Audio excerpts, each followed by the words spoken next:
If a photographer came to me and said, what do I need to do to get started as a real estate photographer? I'd suggest that there are 7 areas that I think need to be functioning well.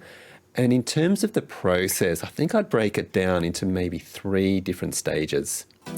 So let's go through these stage 1 activities, and we'll start by looking at the skills you need. But before you can work on your skills, you probably need to get the right gear.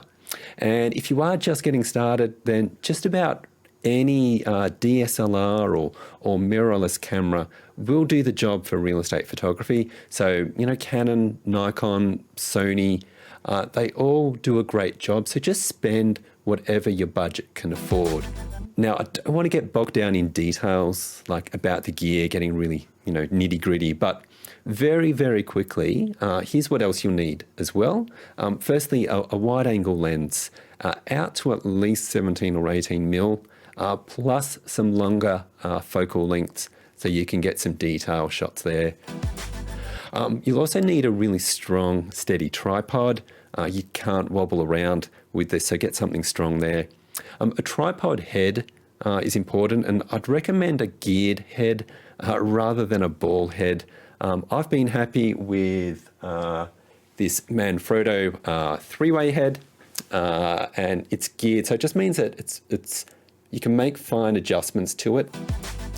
You'll also need at least 1 flash or speed light that you can use off camera. Just make sure it's got a lot of power so you can overcome the shadows on a bright sunny day. And finally, you'll probably need a way to remotely fire the shutter, and something that operates over a Wi-Fi signal and allows you to review your shots remotely on a tablet or smartphone. It's a good option there.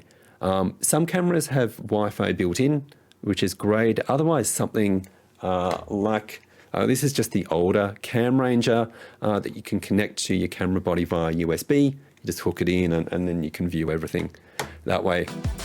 What's important though, and this is the point I really want to get across, is that you want to get very good at what you do before you start selling your services. So don't start working with any clients until you can consistently shoot great images. It could get you in a little bit of trouble just in terms of like disappointing clients from the beginning, burning some bridges. You don't want to be doing any of that. Once you learn the basics of how to shoot, you'll want to start building a portfolio of images so you've got some content to put up on your website and your social media channels. So how you build that portfolio is up to you, but do whatever you can to get into some different homes and get a mix of shots in different lighting situations. So for example, maybe you could ask some friends and neighbors if you can shoot their home and work with people you know before you reach out to any potential clients. Doing this will not only expand your portfolio, which is awesome, it also gives you some experience, and really importantly, it will give you confidence to handle any situation you get with paying clients in the future. So build that portfolio. The next area to work on is your online presence. So you need to build a website that looks great because your website says a lot about you and your brand. So make sure it presents you the right way, as it's often going to be the first impression people have of your business. Next up, you need to know the numbers for your business. So you need to know what it costs you to do a shoot so you don't price yourself too low. That's a big mistake a lot of photographers make. You don't want to start too cheap, as that makes it too hard to raise your prices later. But you won't know if you're too cheap unless you dig deep into your numbers and know them inside out from the very beginning. So instead of saying, I want to be charging $250 for my photos, but I'm not good enough yet, so maybe you start off at $100, as you get going. Get your skills up there so that you bring enough value at $250 and charge that right from the beginning. That's going to set you up so much better, and you'll be pushing yourself and delivering more to your clients because you want to reflect that $250 price point from the beginning, and that's going to really help you as well. The next area to work on is In stage one is your growth, and you'll want to start by identifying your potential clients so you know who your target audience is and how many of them are in your area. So find your targets, learn about them, learn about your industry and your local market, and spend some time learning about their needs and find out where you can help them.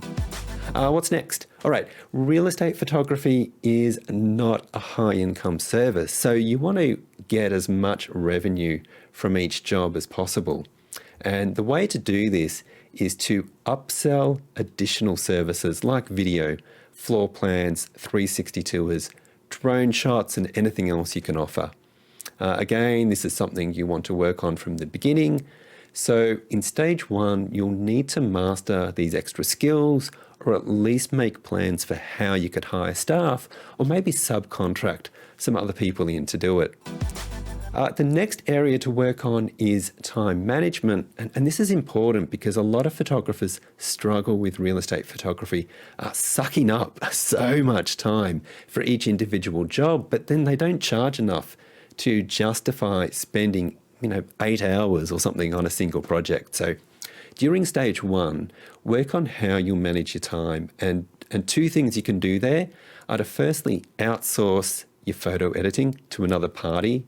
And secondly, set up booking and invoicing processes that are automated so you don't need to deal with that each day. If it's cheaper for you to edit the photos yourself than to outsource them, then you're probably not charging enough for your time, and that's a big problem. So you want to get that right.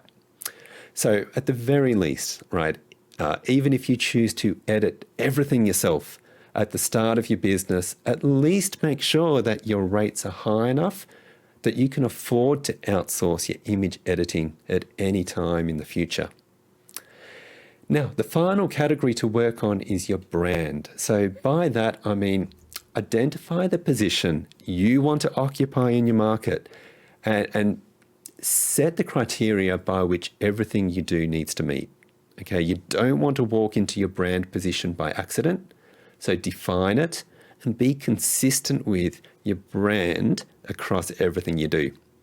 Now, the next stage is where you build upon what you did in stage one. And this is where you start finalizing things before you start getting clients. So here's what you want to do. When it comes to your skills, keep on building your portfolio so you gain more experience and there are no surprises for you when you start working with clients. It's really, really important that you do that. The next area is your online presence. And this is where you'll want to continue creating content, your website, social media, and increase the frequency of your posts if you haven't done that yet. So make sure content is going out there a lot. Next up is your numbers. And stage two is where you might create your pricing material and your packages for your clients. So you want to get everything in order so it's really easy for you to share your pricing with someone when they request it, again, before you start working with clients. I would also add your real estate photography prices to your website. That's my view. We might talk about more about that another day though. Next up is the growth of your business. And in stage two, you'll want to start very deliberately building connections with people. Now, how you do that is up to you. You could visit offices, you could make phone calls, send letters or postcards, whatever it is, but build a connection so that they at least know who you are. So that's all you're going for at this stage. Move from a point where you are unknown to a point where you are known. So you don't need to sell just yet, just build a connection. Next is upselling, and in stage two, you'll want to build your upselling process. So for example, how will you encourage your clients to add extra services? Okay, so in stage three, this is where you'll go to those people you've established a connection with, and you'll make an offer to them to work with you. So don't sit back and wait for things to happen by accident. But if you know, firstly, that you've got a great service and that your business is running like a well-oiled machine, you can go out there and start getting clients. So this is where all of that work you put into stage 1 and stage 2, it's going to come through for you. Hey, if you like that, then here's another video you might enjoy. Or if you'd like me to work with you on your business, then send me an email and ask about my coaching program, or send me any other questions you've got. Here's my email address, Daryl@builderphotographybusiness.com.